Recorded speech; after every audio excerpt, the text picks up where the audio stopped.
After being gifted a sturdy sailing ship, Rex had tried his hand at many things in Africa, from trader to bounty hunter to spy. All was to pass the time while Agastocles' strange bodyguard Aliver performed some mission for the Roman administration.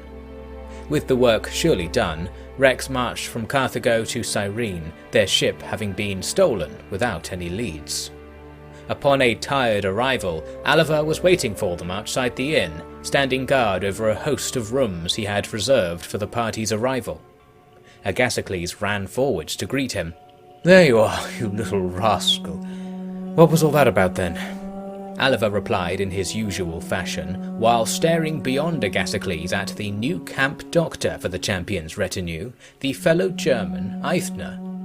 Agastocles turned in time to catch the shock on Eithner's face being hurriedly replaced with a disinterested glance at a nearby sign. "You've scared her off already, you dog," Agastocles remarked, gesturing for Aliver to lead the party inside. There was only one clue offered up on Aliver's absence, a bag of gold and a note produced from his satchel, to which his employer remarked, "Well, well, well, the debt's from the Saturn job. You've been to Rome. Well done." Agastocles explained that Aliver's mission may well have been one as an undercover engineer's assistant, pressing an old debtor into paying. The others didn't seem so convinced, none less so than Baghdata, who studied both Aliver and Eithner carefully, noting how neither would turn their back to the other. Rex had been absent from this gripping drama, but returned late at night with news of their next move. In the morning they began another march east towards the city of Hatra, working as guards for a merchant caravan. It was more than just a job. Long had Rex known that his owner, Helividius Galba, was leading an army in the Levant. His unknown overlord was the only one who could make Rex a freedman, if he could be somehow convinced to do so, on top of being convinced to ignore Rex's breaking of all the laws that governed slaves.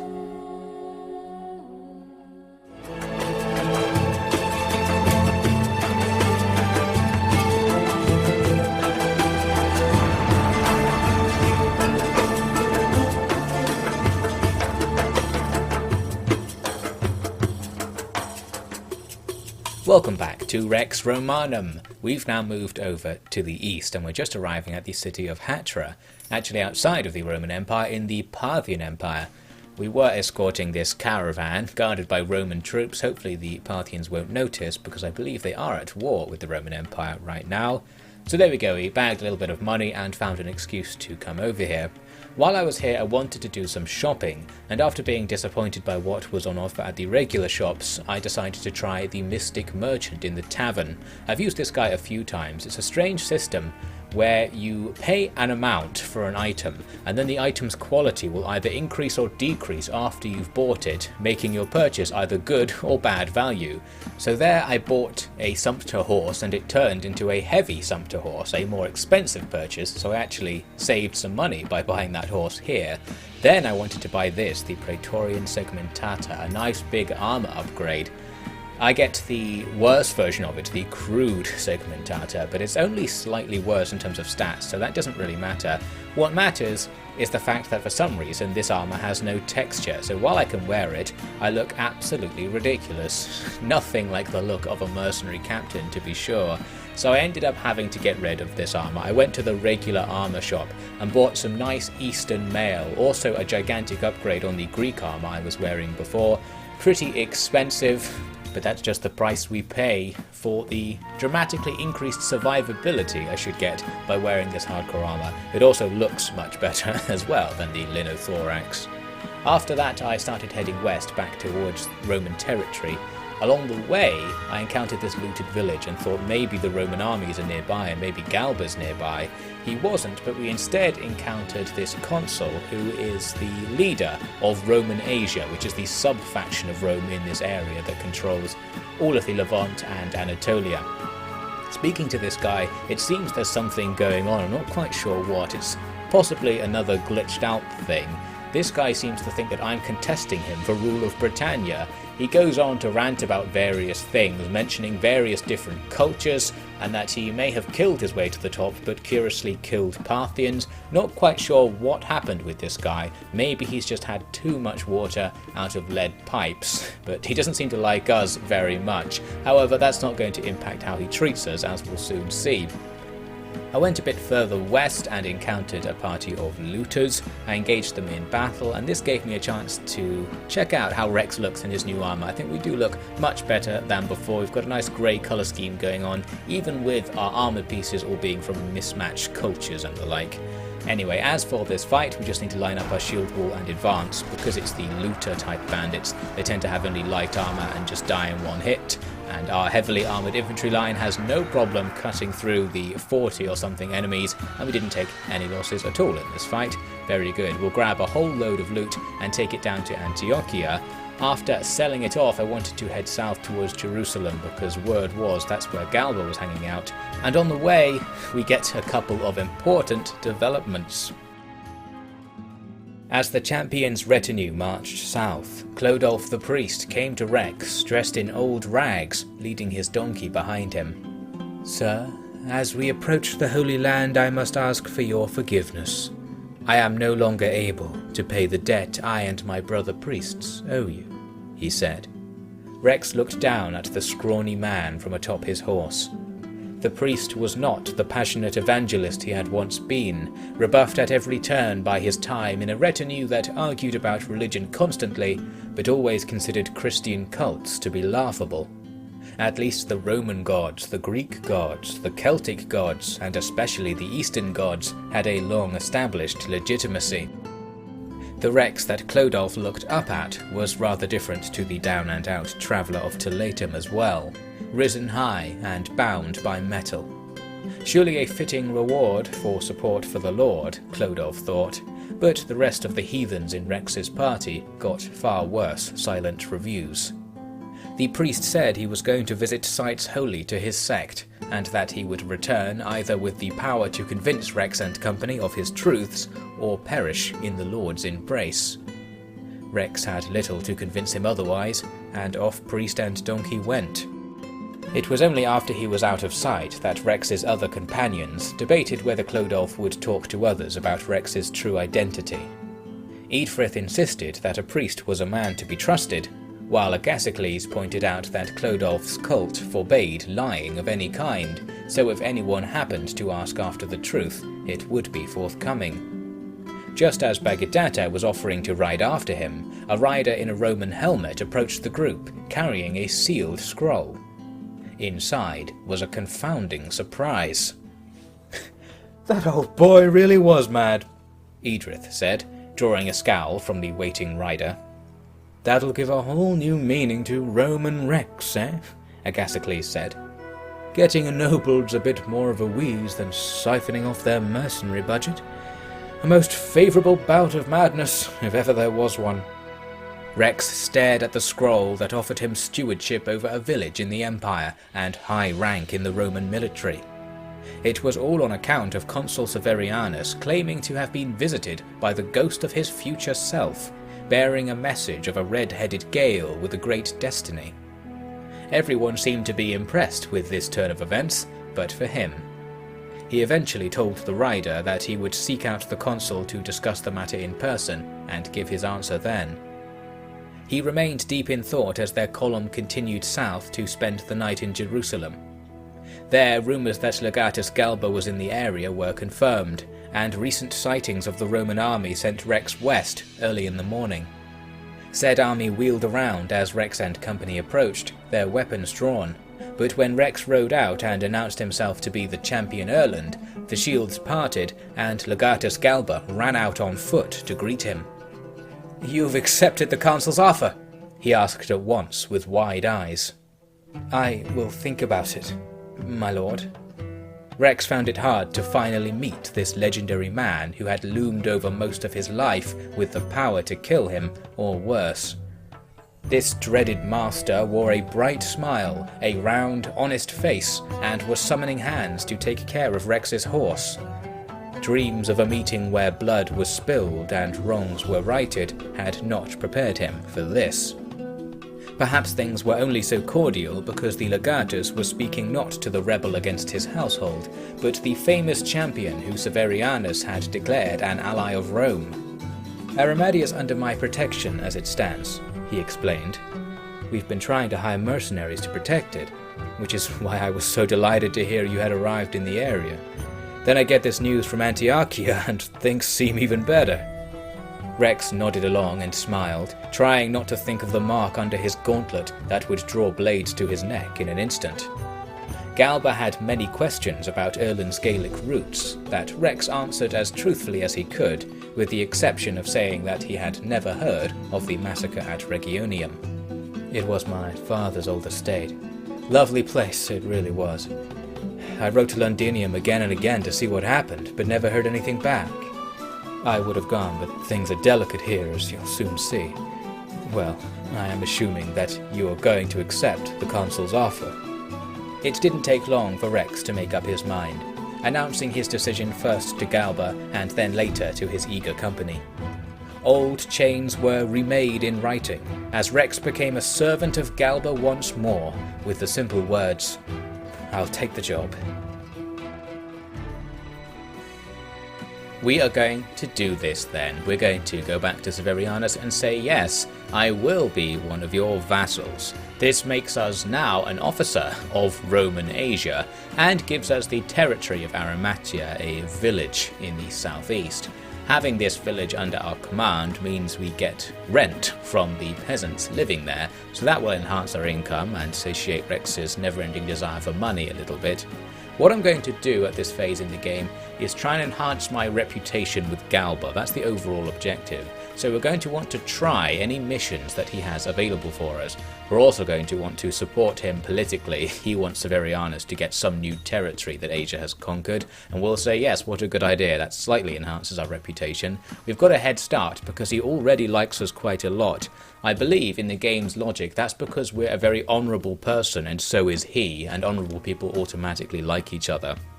Now he's got a mission for us, just a classic bandit base assault thing, so we'll take that on and see if we come across the base. Next I went down to see Arimathea, so this is the land that we are now the lord of. The place was recently destroyed by the Parthians. I think when I was actually offered the vassalship, this place had been looted, so it's just been rebuilt. It's very impoverished and won't make us much money unless we can micromanage it to make it better. One thing we can do to help is take quests from the village elder. Looks like they need some grain to get their fields up and running again, so we'll take on that quest. All we need to do is go buy some grain from a city or something, so there's nothing much to that. I'll just get on with that in the background. We can also upgrade the village to make it better, and the upgrade I'm going to get right away is the messenger post one.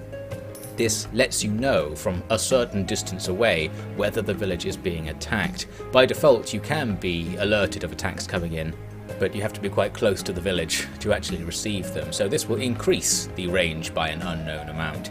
Just looking around the area around the village, we can see that the Nabateans control most of the territory adjoining us, and we're not at war with them, we're just at war with the Parthians to the east, so it's not the worst situation despite being on the very front line. I grabbed some grain from Jerusalem and then started heading north to Antiochia, and on the way discovered the Bandit Camp by chance, so I thought we'll go in and do this attack quickly. For some reason though, things are a little bit mysterious. We spawn in this lake surrounded by misty cliffs with no enemies in sight. We can walk on the bottom of the lake, which is one of Mountain Blade's high quality mechanics of course.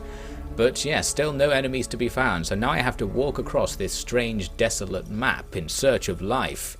There's evidence of life, there's a skeleton cowering on the coast, highly suspicious and foreboding as we continue our nightmare experience. You can see our team members are looking up at those cliffs, which indicates the enemy are up there somewhere. After a long time climbing over the cliffs, I eventually came across them. You can see I was swinging my weapon, and noting that for some reason in this mysterious realm there is no sound, so the fights will now happen silently. I think we might be in some sort of nightmare sequence. Anyway, we end up fighting these four guys. Our party members have fallen behind as I was climbing up the mountain, so they're not with me to help. Luckily we can deal with them, they're all unarmoured, so it just takes a hit to bring them down. take down 3, and then our party members do finally arrive to, in theory, help with the last guy, but they were too busy not paying any attention. After that guy went down, there was no sign of any more enemies, but then suddenly I started taking damage. Couldn't see where it was coming from, and I think this is just because of the mist. There's actually a guy standing right there who eventually comes into view. I can just run at him then since he's an archer, but there's an invisible wall protecting us, another spooky occurrence. So we can't get to him. I eventually start running away, but as I run, he chases me and comes into the area I can access, so now we can bring this guy down. Overall, this battle isn't going very well, as you can see. Looking on the radar, I discover that there are more enemies, but they're on the other side of the map. I'm in the top right corner, they're in the bottom left corner, and it took so long to get here, I was like, nope, let's just kill them. There we go, so I used the kill everything cheat to knock out the enemies on the map, but it doesn't kill the entire enemy party. The things that are yet to spawn will now appear, so more enemies are right here for us to face. One guy comes over and has a pretty bad time against Rex. The other 3 guys took their time about leaving the unenterable area, but eventually they did come over for a little fight. My party members still not being terribly helpful, but eventually here they jump in to help me with this last guy. We take him down without much more trouble, and after that there was nobody left in this area, but more guys have spawned off in the other area that I didn't go to, some of them off the map as well. So once again, we'll just knock them out using cheats, since this map is just glitchy enough as it is. We will take our win and leave. So a little bit of a cheeky one there, but seems like we did complete the quest successfully. I think that map is just very messed up, or perhaps it's just very weirdly designed deliberately. We'll take the loot, and we can bring that back to Galba to complete the quest. First though, I started heading north because I needed to go to Ankara to find more grain. On the way, we get a message saying that Arimathea has been destroyed again, so obviously we're already out of the range for messages about attacks coming in. There's a crane circling above our party, a portent to be sure, and I can say that this is a good portent because in Celtic culture, the crane is a symbol of war or something like that, as it says in the message. So people are pretty happy that we've identified that as a positive portent despite the bad news. So go back down to find Galba and we can hand in that quest. We're going to want to go straight on and just do another quest because we want to build the relationship, as I said. The next quest he gives us is a pretty major one actually. He needs us to capture a Parthian lord in order to do a prisoner exchange with one of his captured relatives. A difficult task then. This means we need to actually defeat a Parthian army, and then there's a random chance that you'll capture their leader. We'll take on the quest, and he's already very happy that we're even willing to do it. I now spent some time going around the various villages, building up a bigger party ready for war. Finally, with over 100 guys, I encamp near Arimathea to wait for it to become undestroyed so that we can hand in the grain and get them back on their feet, and then we're going off on a long march. The champions' camp outside Arimathea was alive with activity.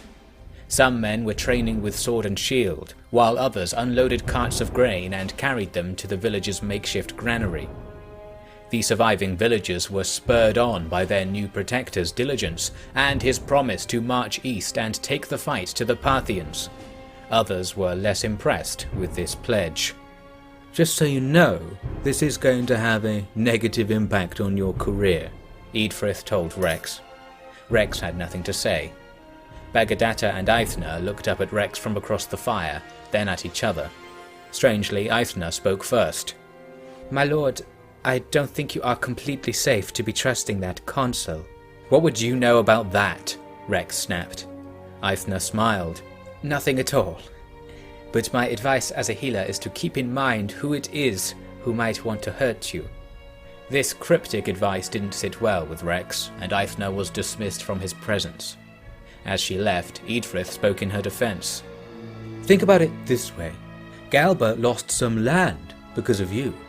He sent us into that cursed valley because, and now he sent us off to war since his little trap didn't work the first time. He's not trying to kill me. He doesn't know who I am, and he wouldn't do that anyway." "You sure of that?" "Why are you so forgiving here, Rex? Isn't he your arch-nemesis? I need him to forgive me. That's what we're working for here." "I think you've slipped back into old habits." This remark got Eadfrith sent to help Pulla with the grain. Only Bagadatta remained, but he said nothing. Eventually Rex asked him, So, am I being played? Am I going mad? The motivations of a Roman can never be understood on the surface. Galba may be the key to your freedom, but there is a faster way to achieve it. Send me to him, and I will strike him down with the eagle spear, releasing you and all his victims from their bonds. I need him alive to vouch for me. I see. But is fighting this war really worthy of such a small favor? I don't... Is everyone scared? What's wrong with this? Some of us know war, Rex.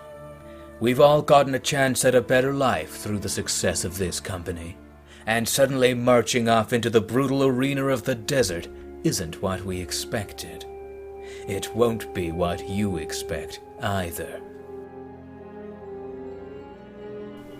The search for a potential officer to capture was long and difficult. I eventually, though, found a party that was small enough for us to beat it in battle. However, it was also faster than us. It quickly goes around us and starts making its escape, and after many in-game days, I chased it back to a fort where it started to hide. I thought this is a good time to experiment with the ability to lay an ambush, which we've always had. You can do it here in the camp menu, so now I'm saying I'm ambushing. The enemy party runs out of the fort and runs past us, but I guess it didn't run close enough to trigger a battle or anything, so they need to run right by you. I figured they'd eventually go back to the fort because they're doing the patrolling around fort AI pattern. So I kept setting up ambushes between me and them, hoping they would come close enough to get something going, but unfortunately it never happened. At least by waiting around I was making money, because even with our quite big party at the moment, we're still making a profit from our businesses and the money we get from our village. We do have a problem though when it comes to morale. Morale is very low at the moment, so gradually our men are actually deserting us. I chased the enemy army some more off into the desert, and Baghdata joins the deserters. He claims to be going back to Frisia. Not sure if that's really where he'll be going, we'll see. But yes, things are getting worse and worse as our men are just so unrested. We're getting slower and slower, so we have no chance of actually getting this officer, and as more men deserted, I thought we have to call this off. I started marching back towards Arimathea, where I would be able to rest in the manor I'd been building, but as I arrived we find the place is under attack by the Parthians. It's not a party that's too big for us to beat either. In fact, it's about the same size as our party. If we hadn't had all those desertions, we'd probably have a decent advantage. We do have some additional numbers on our side because it's a village battle, and that means farmers come to help. So we form up on the edge of the map ready to fight. These village maps are kind of small, so things get going pretty fast and it's going to be a messy affair. I think that was the enemy leader who I tried to hit right at the start there, but it looks like he got away with it and he's still fighting.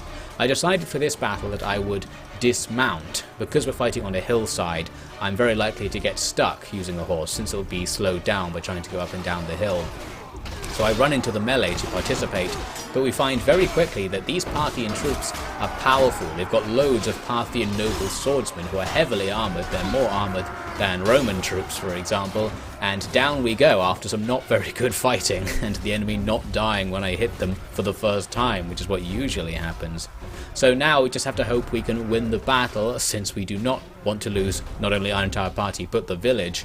Luckily, a large group of our troops somehow wheeled around to be behind the enemy and are now slaughtering all of the enemy's archers, so that cut down a lot of their army. Meanwhile, our archers are supporting our melee troops on top of the hill, slaying the last of the enemy's melee troops. So we did win in the end, which was a pleasant surprise, but a nastier battle than expected. For some reason the battle didn't end at this point. It usually pops up saying press tab to leave, but it never did, and tab was counting as a retreat. Eventually, with no choice, I had to just say, well, we'll retreat from battle. So technically we lost and our party is even further demoralized. That's not what we need right now.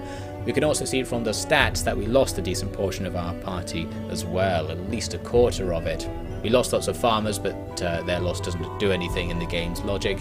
And the enemy party was taken down, but we didn't get Bardan, the enemy leader, which means we haven't achieved our objective yet. We can try and get some loot, but because it's a village battle, you don't get loot, which really sucks because the loot from a battle like that would have been really valuable. They would have dropped loads of chainmail, which not only could we have used to equip our whole party, we could have sold for massive amounts of gold. So overall, things are sucking right now. I went to talk to Galba, who happened to be nearby, strangely not helping with the situation at Arimathea, and he just reminds me to continue with the task after I say I'm still trying to do it. He's a bit annoyed that I've failed so far, but we have no choice but to keep going, I suppose. We're running out of money at this point as well, so it's going to be hard for me to get my party back together, making things harder and harder. But unless some other option rears its head, we're going to have to just keep going along with Galba's wishes.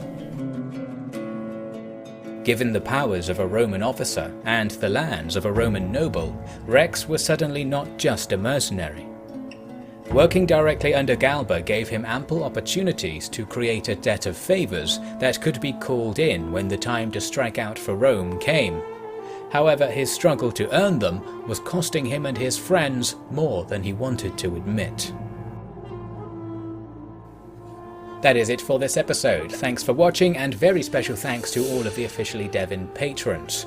The struggle for favours will continue, especially when Rex gets a lead on a mysterious kidnapped girl in the next part of Rex Romanum.